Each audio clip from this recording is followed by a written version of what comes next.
Hey, what's up? We're going to keep it short tonight. Thank you for tuning in. Hey, I'm Jerry. If you're just tuning in, I'm Jerry. I own WealthX. At WealthX, we do three things. Okay, we help our clients make money. We help our clients keep money. We help our clients multiply money. And I'm here to talk to you today about why your rate of return on your investments doesn't matter. That's right. It does not mean crap. Okay.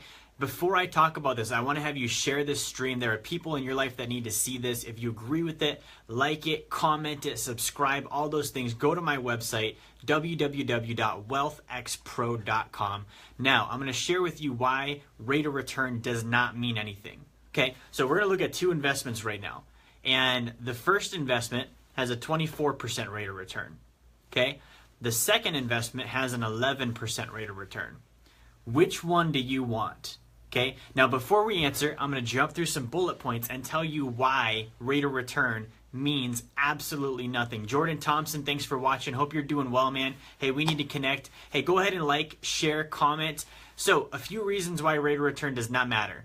Okay, A, what do you pay your bills with? You do not pay your bills with a percentage. So if you go to a Costco and you say, hey guys, here's my thing of groceries, I've got 12%. They're going to be like, what the hell? Like, get out of here. We take money, okay? So your investments, the only thing about your investments that matter is the money they produce. The rate of return is inconsequential. Actually, Warren Buffett, I think he's third richest man in the world, has a quote, and that quote says, beware of geeks bearing formulas.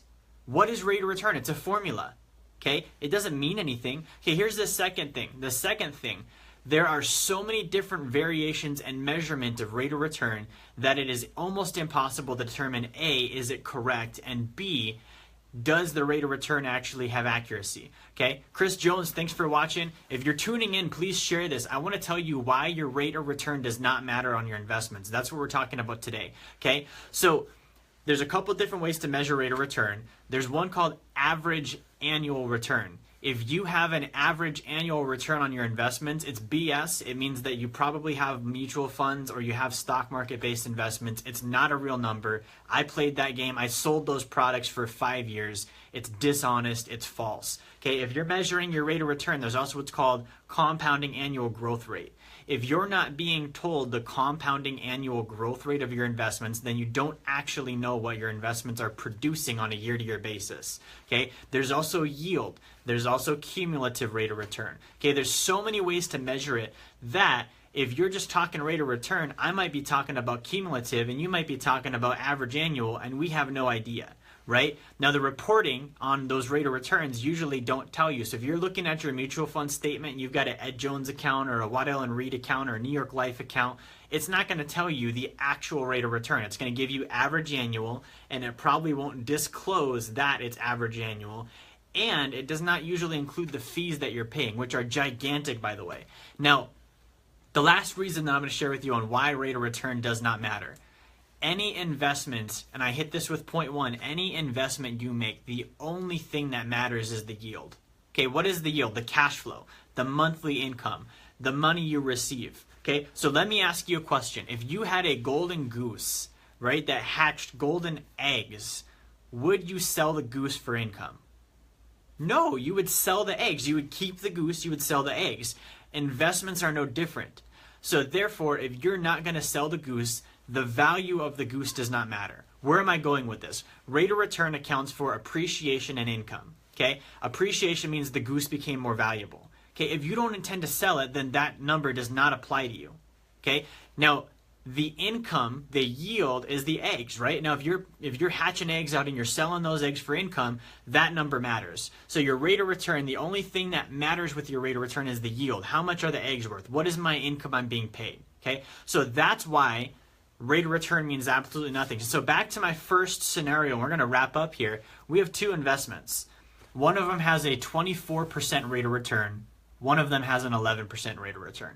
Okay? Post in the comments if you like which investment you would choose and why. Okay? Now, with that being said, I'm going to share with you the 24% rate of return. The annual income on that is $7,200. Okay, that's representative of a fourplex, right? If you're doing owner-occupied fourplex, or not even owner-occupied, that's all 4 units being leased out, you're probably going to make about $7,200 a year in cash flow. Okay, if you put a $30,000 down payment down, that's about a 24% rate of return. Okay, I mean that's a good number. 24 is high, but $7,200. I know a lot easier ways to make $7,000. Okay, now the 11% rate of return is a $20,500 a month cash flow on a 30-unit apartment complex. 30 units. It's only an 11% rate of return, but it's paying you $20,000 a month. Do you want $20,000 or do you want $7,000? Okay, $20,000 a month, that's about a little over $250,000 a year, right? And basically, that income is going to be greater even though the rate of return is lower. So I rest my case. Rate of return means absolutely nothing. You need to be looking at the income. You need to be looking at the yield. Ignore the rate of return. If you're working for or working with a financial professional and they're touting the rate of return, it's probably BS. They're a geek with a formula, and you need to work with someone that knows what they're doing. Hit me up. Go to my website, www.wealthxpro.com, if you want to set up an appointment, if you want to learn more about this. Please like, please share. If you liked it, I saw that, and you could have shared it as well. So go ahead and share. It takes the same work. Have a great weekend. I'll talk to you later.